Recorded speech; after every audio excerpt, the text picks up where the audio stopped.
প্রথম যে গুরুত্বপূর্ণ খবর সেটি হলো ইরান তার শত্রুর ৭০টি টার্গেট লক করেছে, যে কোনো সময় আক্রমণ চালাবে।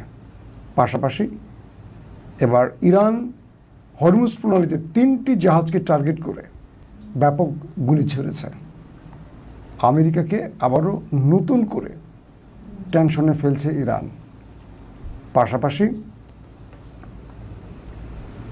মার্কিন প্রেসিডেন্ট ডোনাল্ড ট্রাম্পের জামাতা ডেভিড কুশনারের বিরুদ্ধে মার্কিন সিনেট তদন্ত শুরু করেছে ঘুষ নেয়ার। ট্রাম্পকে বিভিন্নভাবে বিপদে ফেলে দিয়েছে এবং বলা হচ্ছে যে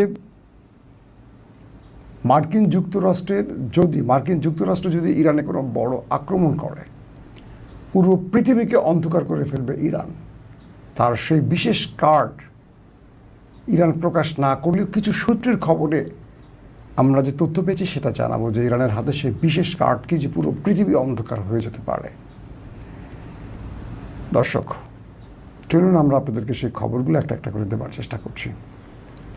প্রথম যে খবরটি আসছে সেটি হলো ইরানের অনুমতি ছাড়া হরমুজ প্রণালী দিয়ে প্রবেশের ক্ষেত্রে ইরান ৩টি জাহাজকে টার্গেট করে। ৩টি জাহাজকে সংকেত পাঠায়, তারা দাঁড়ায়নি। ইরান বলে দিয়েছে যে হরমুজ প্রণালী ত্যাগ করতে হলে ইরানের অনুমতি নিতে হবে, টোল দিতে হবে।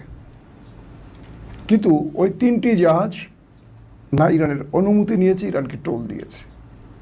ইরান যখন সংকেত পাঠায় তারা দ্রুত কেটে পড়ার চেষ্টা করে। এরপর ইরান সেই ৩টি জাহাজে ব্যাপক গুলিবর্ষণ করে এবং ২টো জাহাজকে আটক করে ইরান। অর্থাৎ আমেরিকাকে এবার ভালো পরিমাণ চাপে ফেলতে চাইছে ইরান। হরমুজ প্রণালীর যেই প্রণালীটা, তার সামনেই নৌ অবরোধ করে বসে আছে মিস্টার ট্রাম্প। কিন্তু হরমুজ প্রণালী থেকে মার্কিন স্বার্থ সংশ্লিষ্ট বা মিত্রদের জাহাজগুলোকে আমেরিকা আটকাবে না, আটকাবে ইরানের সঙ্গে যাদের সম্পর্ক। এর মধ্যে চীনের কোনো বিমানকে আটকাতে পারেনি। সর্বশেষ তথ্য মতে আজকে পর্যন্ত গত ২৪ ঘন্টায় ইরানের ৪৫টি কার্গো জাহাজ হরমুজ প্রণালী ত্যাগ করেছে। আমেরিকা বড় কোনো ঝামেলা করতে পারেনি। তবে ইরানের আরেকটি জাহাজে হামলার ঘটনা ঘটেছে এবং ইরান সেই ব্যাপারে মার্কিন যুক্তরাষ্ট্রের উপর বড় আক্রমণের ঘোষণাও দিয়েছে। পরবর্তীতে ইরান ৩টি জাহাজে যে গুলি করেছে তার 2টো যে আটক করেছে, সেগুলো নিয়েও এখন হরমুজ প্রণালীতে ব্যাপক উত্তেজনা কাজ করছে। অর্থাৎ যে কোনো সময় দুই পক্ষের মধ্যে একটা যুদ্ধ শুরু হওয়ার লক্ষণ দেখা যাচ্ছে। ট্রাম্প মূলত 2টো ফর্মুলায় ইরানকে ঘায়েল করতে চায়। তার প্রথম ফর্মুলাটা হলো যে সে হরমুজ প্রণালী বন্ধ করে দিয়ে ইরানকে শান্তি চুক্তিতে বা মার্কিন ডিল বাস্তবায়নে রাজি করাতে চায়।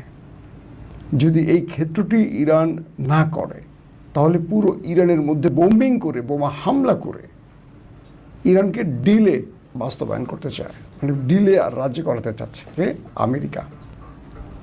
অর্থাৎ ট্রাম্পের হাতে 2টো অপশন আছে এখন ইরানের বিরুদ্ধে। ট্রাম্পের হাতে, নট আমেরিকার হাতে, এটা হলো ট্রাম্পের হাতে। তাই তিনি হরমুজ প্রণালীতে নৌ অবরোধ করে বসে আছেন। যদি এটি ব্যর্থ হয় তাহলে পুরো ইরানকে তিনি পাথরের যুগে পাঠাবেন বোমা হামলা করে। এটি হলো তার নেক্সট পদক্ষেপ।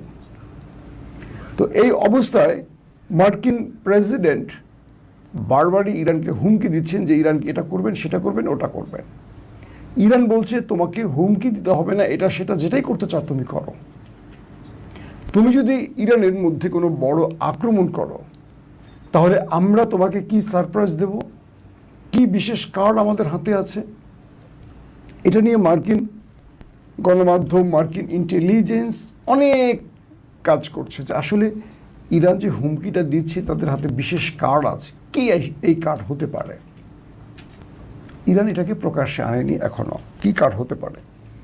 তবে বিভিন্ন গণমাধ্যমের সূত্রগুলোকে এক করে আমার কাছে যেটা মনে হয়েছে, এটা কোনো স্পেসিফিক ইরান বলছে এরকম না। তবে ইরান হুমকি দিয়েছে, এরা বলেনি যে ইরান এটা তাদের কার্ড। ইরান আজকে হুমকি দিয়েছে যদি আমেরিকা ফার্দার ইরানে বড় আক্রমণ চালায় পুরো পৃথিবী অন্ধকার করে ফেলবে ইরান। এখন আপনি প্রশ্ন করবেন, পুরো পৃথিবী অন্ধকার করবে কি করে ইরান? ইরান কি এত শক্তিশালী বা অন্ধকার করা যায়? হ্যাঁ, যায়। কিভাবে যায় আসে সেটা একটু শুনে। ইউরোপ, মিডল ইস্ট, এশিয়া, এই পুরোটার ইন্টারনেট কানেকশন কোথা দিয়ে গেছে জানেন আপনারা? পার্সিয়ান গালফ, অর্থাৎ হরমুজ প্রণালী। পৃথিবীর 97% ইন্টারনেট এই হরমুজ প্রণালীর নিচ দিয়ে, অর্থাৎ পার্সিয়ান গালফের ভেতর দিয়ে গেছে। এটার মেইন যে কানেকশনগুলো, ফাইবার অপটিক যেটাকে আমরা বলি, আবারও খেয়াল করেন, ইউরোপ, এশিয়া, মিডল ইস্ট, মধ্যপ্রাচ্য।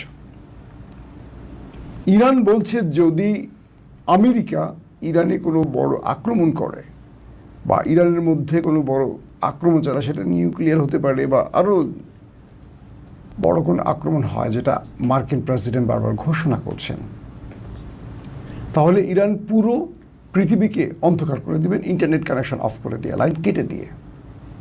এখন আপনি একবার চিন্তা করেন, পৃথিবী এই মুহূর্তে ইন্টারনেট ছাড়া চলে।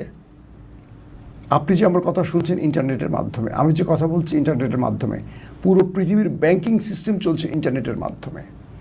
আপনার কাছে 10 কোটি টাকা আছে, আপনি তুলছেন প্রয়োজনীয়ভাবে বিভিন্ন জায়গাতে, বুথ থেকে তুলতে পারছেন, কেনাকাটা করছেন বুথ থেকে, অনলাইন কেনাকাটা যেটাই করছেন বুথ থেকে টাকা তুলছেন। আপনার ব্যাংকে যে এত টাকা আছে, এই টাকাটা কিন্তু একটা কম্পিউটার সার্ভারের মধ্যে রেকর্ড করা আছে, আপনার কত টাকা আছে, কি করা আছে। আগে যেমন ম্যানুয়ালি আমরা দেখতাম, সোনালী ব্যাংক, রূপালী ব্যাংক, অগ্রণী ব্যাংকে খাতা ছিল, লম্বা লম্বা খাতা মার্জিন করা, সেখানে নাম ঠিকানা লেখা থাকতো। একজন ক্লায়েন্ট গেলে ব্যাংকের লোকদের আধা ঘন্টা 1 ঘন্টা তাকে বসায় রেখে লেনদেনের কাজ করতে হতো। এখন সব কিছু কম্পিউটারাইজ হয়ে গেছে। আপনার অ্যাকাউন্ট কুড়িগ্রাম জেলায়, আপনি ঢাকা থেকে টাকা তুলতে পারছেন। আপনার অ্যাকাউন্ট চট্টগ্রাম মাইজপাড়ায়, আপনি টাকা তুলতে পারছেন ভোলার চারপাশন থেকে। আপনার অ্যাকাউন্ট পঞ্চগড়ে, আপনি টেকনাফ থেকে টাকা তুলতে পারছেন। এই যে বিশেষ জায়গা কিভাবে সম্ভব? এটার প্রধান কারণ হলো ইন্টারনেটের মাধ্যমে প্রত্যেকটা ব্যাংক কানেকশন আছে, সার্ভার একে অপরের শুধু দেখতে পাচ্ছে। ব্যাংকিং লোকেরা যে কোনো শাখা থেকে একে অপরের লেনদেন দেখতে পাচ্ছে, ট্রানজ্যাকশন বন্ধ করতে পারছে, বিভিন্ন কাজ করতে পারছে। পুরো ইন্টারনেটের জন্য পুরো পৃথিবীর অর্থ ব্যবস্থা চলছে, শেয়ার বাজার চলছে। কি চলছে না? পেট্রোল পাম্পগুলো এখন চলছে নেটের মাধ্যমে। পুরো পৃথিবী এক বাক্যে বলতে পারি, অনেক আধুনিক ফ্ল্যাট, বাড়ি, কার্যালয় নেটের মাধ্যমে লিফট ওঠানামা করে, সার্ভার সিস্টেমগুলো সব নেটে চলে। ইরান বলছে যদি আমেরিকা ইরানে ফার্দার আর আক্রমণ করে, তাহলে পুরো পৃথিবীকে বিচ্ছিন্ন করে ফেলবে, ইন্টারনেট কানেকশন অফ করে দিয়ে, কেটে দিয়ে। পুরো মধ্যপ্রাচ্য অন্ধকার হবে, ইউরোপ অন্ধকার হবে, এশিয়া অন্ধকার হবে, অর্থাৎ আমরাও হব, ওই লন্ডন আমেরিকা তারাও হবে, আরবরাও হবে। পুরো পৃথিবী 97% মানে ইন্টারনেট প্রোভাইড হয় এই পার্সিয়ান গালফ দিয়ে। এটা এখন ইরানের দখলে। তার মানে আর কিছু লাগে, ইরানের হাতে এক হরমুজ প্রণালী আর আছে এখন এই ফাইবার অপটিক ইন্টারনেটের কানেকশন। আর কি নিউক্লিয়ার লাগে ইরানের হাতে?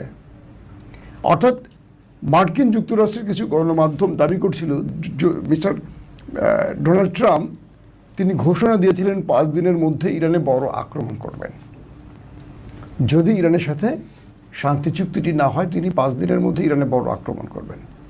তো এই ঘোষণাটি আসার পরই ইরান আমেরিকাকে সারপ্রাইজ দিল এই কার্ডটি পেশ করে দিয়ে, বলছে এটি আমাদের নয়, আমাদের আরও স্পেশাল কিছু কার্ড আছে আমেরিকার জন্য, সেগুলো আমরা আমেরিকাকে সময় মতো দেওয়ার চেষ্টা করব। আরেকটি গুরুত্বপূর্ণ খবর পাওয়া গেছে যে মার্কিন প্রেসিডেন্ট ডোনাল্ড ট্রাম্পকে সিসিয়েশন রুম থেকে ঘাড় ধাক্কা দিকে বের করে দেওয়া হয়েছে।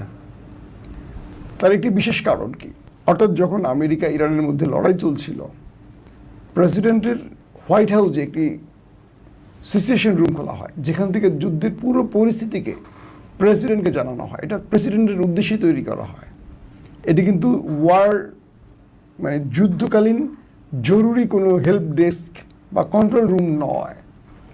এটি যুদ্ধকালীন সময়ে পুরো সিচুয়েশন প্রেসিডেন্টকে জানানোর জন্য সামরিক ব্যক্তিরা, প্রতিরক্ষা মন্ত্রীরা এখানে বসেন প্রেসিডেন্টকে অবগত করতে, যেটা প্রেসিডেন্টের জন্য হোয়াইট হাউসে তৈরি করা হয়েছে। বলা হয়েছে তাকে সেই রুম থেকে বের করে দিয়েছে মার্কিন জেনারেলরা, কারণ তিনি শাউট করছিলেন, গালাগাল করছিলেন, চিৎকার করছিলেন, গালাগালি করছিলেন, অনেক কিছু করতেছিলেন। এটা আর নিতে পারছিল না, মার্কিন জেনারেলরা তাকে বের করে দিয়েছেন। পাশাপাশি যে তথ্যটি আজকে আমি আপনাদেরকে দিয়েছিলাম, প্রথম আমি আপনাদের দিয়েছিলাম এই খবরটি, যে president Donald Trump nuclear code চেয়েছিলেন আমেরিকার জেনারেল মিস্টার ডেইন কেনের কাছ থেকে, যিনি চিফ অফ স্টাফ চেয়ারম্যান। তিনি দিতে রাজি হননি। তিনি বলছেন, মিস্টার প্রেসিডেন্ট, আমেরিকা এখনও বহিঃশত্রুর আক্রমণের থ্রেটে পড়েনি যে আপনি নিউক্লিয়ার কোড দিয়ে কোনো দেশকে ধ্বংস করে দেবেন। এটি তৈরি করা হয়েছে নিজের রাষ্ট্রকে রক্ষায়, অপর রাষ্ট্রকে ধ্বংসে নয়। এই ডেইন কেনের ছবি আপনারা দেখেছিলেন না? আবার একবার দেখাবো আপনাদের। এখন যে বিষয়টি তৈরি হয়ে গেল যে আমেরিকার প্রেসিডেন্ট ডোনাল্ড ট্রাম্পকে তার দেশের মানুষ বিশ্বাস করছে না, যে তিনি তার রাষ্ট্রের জন্য যে হুমকি না, এই যে আপনারা দেখতে পাচ্ছেন ডেইন কেন, এই ব্যক্তি চিফ অফ স্টাফ চেয়ারম্যান, তার কাছ থেকে চেয়েছিল নিউক্লিয়ার কোড। এটা আমি গতকালকে আপনাদের খবর দিয়েছিলাম। তো এটার আরও আপডেট আসছে, তিনি প্রেসিডেন্ট ট্রাম্পকে নিউক্লিয়ার কোড দিতে রাজি হননি। দিলে হয়তো তিনি ইরানকে উড়িয়ে দিতেন এতক্ষণে। তিনি সরাসরি বলছেন, এই ডেইন কেন সরাসরি বলছেন যে আমাদের রাষ্ট্র এখন পর্যন্ত বহিঃশত্রুর আক্রমণের ভয় নেই, বরং আমরা গিয়ে আক্রমণ করছি, আমাদের রাষ্ট্রে কোনো আমরা হয়নি যে আপনাকে নিউক্লিয়ার কোড দেওয়ার সময় হয়েছে। তার মানে এক বাক্যে আমরা এটুকু বলতে পারি, ডোনাল্ড ট্রাম্পকে তার দেশের জনগণ এখন পাগল হিসেবে চিহ্নিত করছে। দর্শক, 2 নম্বর যে বিষয়টি হলো, প্রেসিডেন্ট ট্রাম্পের যিনি জামাতা জারেড কুশনার, তিনি আরবের কয়েকটি দেশ থেকে বিভিন্ন কাজের অজুহাতের নাম করে প্রচুর অর্থ ঘুষ নিয়েছেন। এই অভিযোগ উঠেছে এবার মার্কিন সিনেটের কাছে। জারেড কুশনারের বিরুদ্ধে তদন্ত শুরু হয়ে গেছে এবং তাকে জিজ্ঞাসাবাদ শুরু করতে যাচ্ছে। অর্থাৎ ট্রাম্প সবচেয়ে বড় একটা চাপে পড়তে যাচ্ছেন তার জামাতাকে দিয়ে। বিভিন্ন দেশের সাথে গোপনে লেনদেন চুক্তি করে আরব, কাতার, কুয়েত এই দেশগুলোর সাথে বিভিন্নভাবে তাদেরকে সুবিধা দিয়ে ঘুষ গ্রহণ করেছেন, এমন অভিযোগ তার বিরুদ্ধে এসছে। এবং সেখানে মার্কিন সিনেটে বলা হয়েছে এটি কনফ্লিক্ট অফ কি বলে, মানে তাদের স্বার্থ সংশ্লিষ্ট বিষয়ের বাইরে, যেটিকে আমরা এক বাক্যে বলতে পারি যে, মানে জারেড কুশনারের কথা বলছি, যে কমপ্লিট শব্দটা কি বলছে আমেরিকার, অফ ইন্টারেস্ট। তো এই জায়গা থেকে আমেরিকা আসলে মানে জারেড কুশনারের মাধ্যমে ট্রাম্পকে একটা কি বার্তা দিল বলেন আপনারা? তারা মার্কিন যুক্তরাষ্ট্রের স্বয়ং প্রেসিডেন্ট, তার উপদেষ্টা জারেড কুশনার, যিনি পাকিস্তান গিয়েছিলেন আলোচনা করতে, তার বিরুদ্ধেই মার্কিন সিনেট এখন তদন্ত শুরু করেছে। বিভিন্ন ঘুষ নেওয়ার অভিযোগ এসে তার বিরুদ্ধে।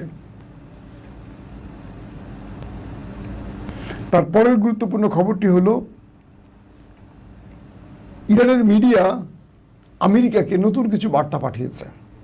আমেরিকা যদি ইরানে আক্রমণ করে, সেক্ষেত্রে আমেরিকার বিরুদ্ধে ইরান কি কি পদক্ষেপ নিতে পারে, এই বিষয়গুলো ইরানের মধ্যে এখন, আমেরিকার মধ্যে এখন ব্যাপক আলোচনা চলছে। এবং সেই আলোচনার মাধ্যমে আমেরিকা নতুন করে তার কি বলবো যে যুদ্ধ পরিস্থিতিকে তৈরি করতে চাচ্ছে।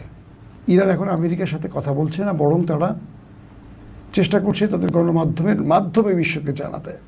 এবং পাকিস্তান ইরানকে শান্ত হতে বলছে, আমাকে আর একটু সময় দাও, ট্রাম্পকে আমরা দেখি কীভাবে লাইনে আনতে পারি। ইরান পাকিস্তানকে বলছে ট্রাম্প লাইনে আসার লোক নন, ট্রাম্প লাইনে আসার লোক নন। দর্শক, সবচেয়ে বড় যে খবরটি সেটি হলো, ইরান আমেরিকাকে শিক্ষা দেওয়ার জন্য যে কার্ডগুলো এখন তারা রেডি করেছে, এই কার্ডগুলোর আমেরিকার কিছু কিছু ক্ষেত্রে বা তার ইন্টেলিজেন্স সোর্সগুলো কিছু কিছু ক্ষেত্রে আগে থেকে জানে, কিছু কিছু জানে না। যেমন ধরেন, আমেরিকা বলেছে যে আমরা ইরানে আক্রমণ করলে ইরান ইসরায়েলে আক্রমণ করবে, এটা আমরা জানতাম। এই জন্য আমরা সকল প্রতিরক্ষা ব্যবস্থাগুলো ইসরায়েলকে রক্ষায় তৈরি করে সাজিয়ে রেখেছিলাম। কিন্তু আমরা বুঝিনি যে ইরান গালফ কান্ট্রিতে আক্রমণ করবে, মানে আরব রাষ্ট্রগুলোতে। ইরান আমাদের চমকে দিয়েছে এবং আমাদের মোটামুটি প্রতিরক্ষা ব্যূহ, আমাদের প্রতিরক্ষা সিস্টেম গালফ কান্ট্রিতে আমাদের ঘাঁটিগুলোকে ধ্বংস করে ফেলেছে। তার মানে ইরানকে নিয়ে আমেরিকা এখন টেনশনে পড়ে গেছে যে আসলে আমেরিকা কি চিন্তা করছে আর ইরান কি চিন্তা করছে। রাজনীতির কৌশলে ইরান দুর্দান্ত চাল দিচ্ছে আমেরিকার বিরুদ্ধে, যেটি আমেরিকা বা আমেরিকার ট্রাম্প প্রশাসন আর কুলিয়ে উঠতে পারছে না। প্রত্যেকে ভালো থাকবেন। আল্লাহ হাফেজ।